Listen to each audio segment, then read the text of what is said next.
মুসলিম ওয়ার্ল্ডের সাথে সম্পর্ক করার জন্য সে উদ্গ্রীব হয়ে গেছিল এবং ওআইসি মিটিং এ গিয়েছিল, কিন্তু আপনার ইন্ডিয়ার অ্যাডভাইস উপেক্ষা করে। এবং ভুট্টো বাংলাদেশে পাকিস্তান রিকগনিশন করার আগে ভুট্টো কিন্তু বাংলাদেশ ভিজিট করেছিল।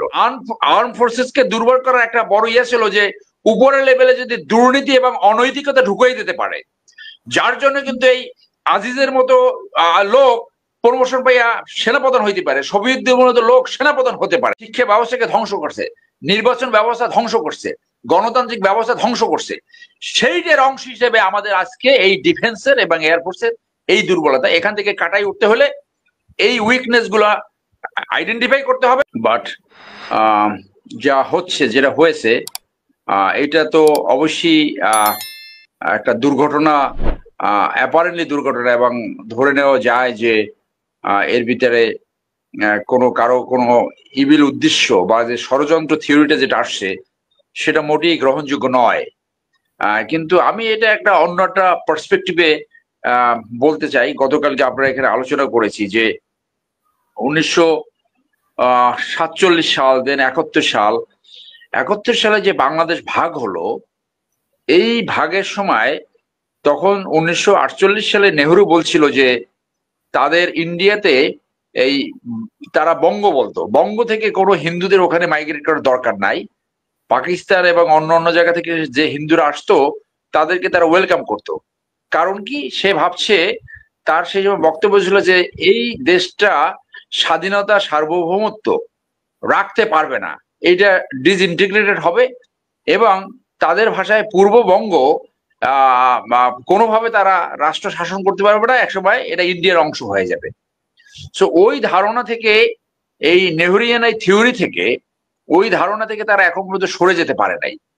তো সেইটা 71 সালে আমরা সবাই জানি, যারা ওয়াকিবহাল, যারা পড়াশোনা করে, যে ইন্ডিয়ান যে সাপোর্ট, একটা গ্রুপ, ইন্ডিয়ান একটা পাপেট গ্রুপ, যারা আজীবন কৃতজ্ঞ থাকতে চায় ইন্ডিয়ার প্রতি, যারা সেই সময় ওই মুজিব বাহিনীর সদস্য, যারা রয়্যাল রিক্রুটেড, ওদের ভাষ্য আলাদা, ওরা খায় দেয় বাংলাদেশে আর ইন্টারেস্ট রক্ষা করে ইন্ডিয়া বাংলাদেশকে স্বাধীনতা যুদ্ধে সমর্থন দেওয়ার মূল কারণ ছিল পাকিস্তানকে ডিভাইড করা, তাদের ডিফেন্স স্পেন্ডিং কমানো। এইটা ছিল মূল কারণ। এবং তারা ভাবছে যে বাংলাদেশের স্ট্যাটাস হবে at best like a Bhutan. তো সেইটা যখন পারে নেই, আপনি জানেন যে শেখ সাহেব কিন্তু এই 73 সালের শুরুতেই মুসলিম ওয়ার্ল্ডের সাথে সম্পর্ক করার জন্য সে উদ্গ্রীব হয়ে গেছিল এবং ওআইসি মিটিং এ গিয়েছিল, কিন্তু আপনার ইন্ডিয়ার অ্যাডভাইস উপেক্ষা করে। এবং ভুট্টো বাংলাদেশে পাকিস্তান রিকগনিশন করার আগে ভুট্টো কিন্তু বাংলাদেশ ভিজিট করেছিল। সো সেইখান থেকে কেন এই ঐতিহাসিক প্রেক্ষাপটে আমি টানলাম, আমার ক্ষুদ্র জ্ঞানে, যেটা আমি আন্তর্জাতিক সম্পর্কের ছাত্র, মিলিটারি অফিসার, এখন লিগ্যাল প্র্যাকটিস করি, লিঙ্কনসিন ব্যারিস্টার, আমার এই ক্ষুদ্র জ্ঞান থেকে, যে ওরা বাংলাদেশকে এই জায়গায় 2009-এর আগে নিতে পারে নাই। প্রথম অন 11 এটা তাদের অনেক কন্ট্রিবিউট ছিল এবং তাদের তাদের তাদের খেলার অংশ। এই প্রথম অন 11-এর পরে এই বাংলাদেশকে 2009 থেকে পরিপূর্ণভাবে তাদের যে উদ্দেশ্য, সেই উদ্দেশ্য প্রতিফলন করার ক্ষেত্র প্রস্তুত করেছে। তারা আওয়ামী লীগকে জনসমর্থনহীন করে আওয়ামী লীগকে ক্ষমতায় থাকার জন্য কমপ্লিটলি ইন্ডিয়ার উপরে ডিপেন্ডেবল করে ফেলছে।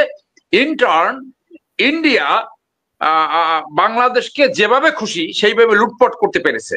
120টা চুক্তি এবং সমঝোতা স্মারক করছে। এখন পর্যন্ত আমরা জানি না আমাদের স্বার্থ সেখানে কতটুকু লঙ্ঘিত হয়েছে, কতটুকু সুরক্ষিত হয়েছে। তাদের এই যে ইন্ডিয়ার ক্ষমতায় থাকার জন্য আজীবন ইন্ডিয়া আওয়ামী লীগ ক্ষমতায় থাকবে, আওয়ামী লীগকে কেউ পতন ঘটাতে পারবে না।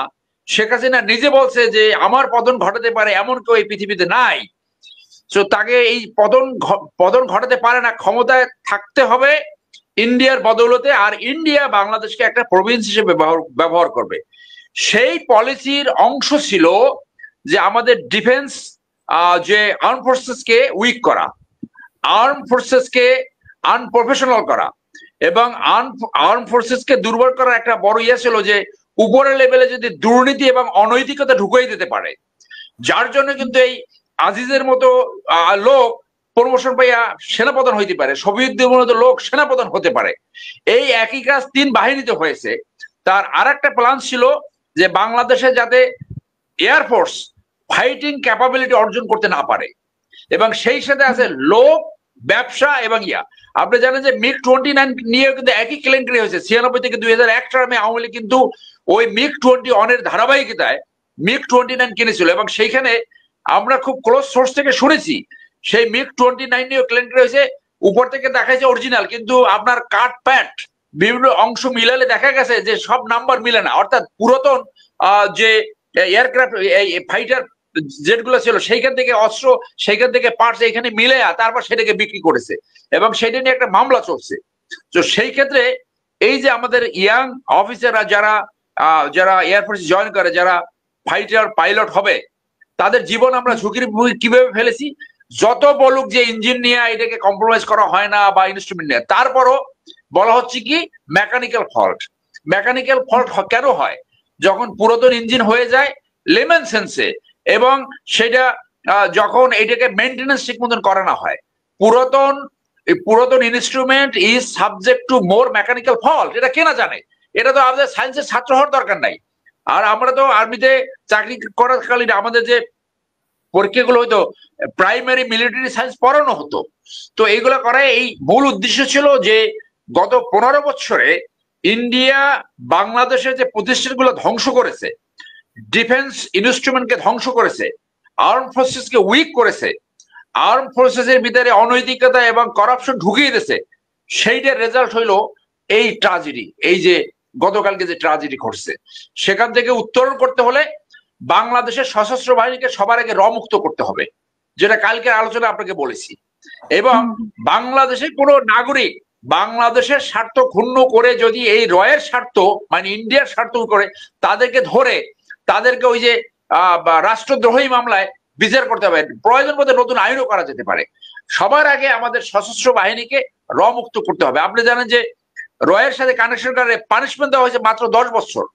যার ফাঁসি হওয়ার কথা ছিল, যার যাবজ্জীবন জেল হওয়ার কথা ছিল, সেইখানে একটা এয়ারফোর্স অফিসারকে মাত্র 10 বছর জেল দিছে। এইখানে মুজিব নামে একটা অফিসার রয়ের 5 নম্বর এজেন্ট ছিল, বাংলাদেশে সশস্ত্র বাহিনীতে ছিল 1 নম্বর এজেন্ট। আকবর যে পালাই গেছে, এই যে ডিজি ভাই ছিল রয়ের এজেন্ট, এরা পালাইলো কিভাবে? এইটার তো দায় দায়িত্ব লাইবিলিটি এখন নির্ধারণ হয়, কিভাবে পালাইলো এইটা তো মানুষ আমার জানার অধিকার আছে। তো যার কারণে আমাদের সশস্ত্র বাহিনীকে যেভাবে ধ্বংস করেছে এই ইন্ডিয়া, সেইখান থেকে পরিত্রাণ করতে হলে আমাদের আর সশস্ত্র বাহিনীকে প্রফেশনাল দিকে ফেরত আনতে হবে। আর ইন্ডিয়া কি করেছে?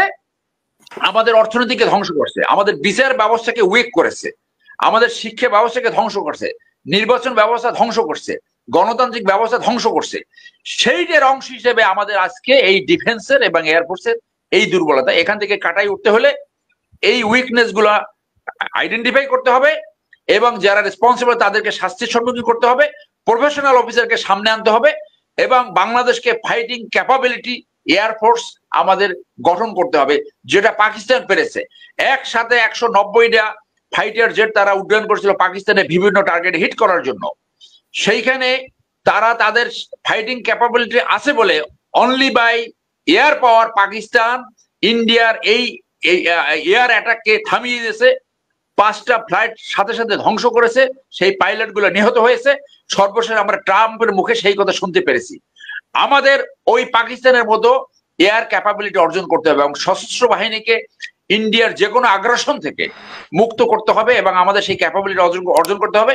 সর্ব আগ্রে আমি আবারও বলবো, সশস্ত্র বাহিনীকে কমপ্লিটলি মুক্ত করতে হবে। ধন্যবাদ।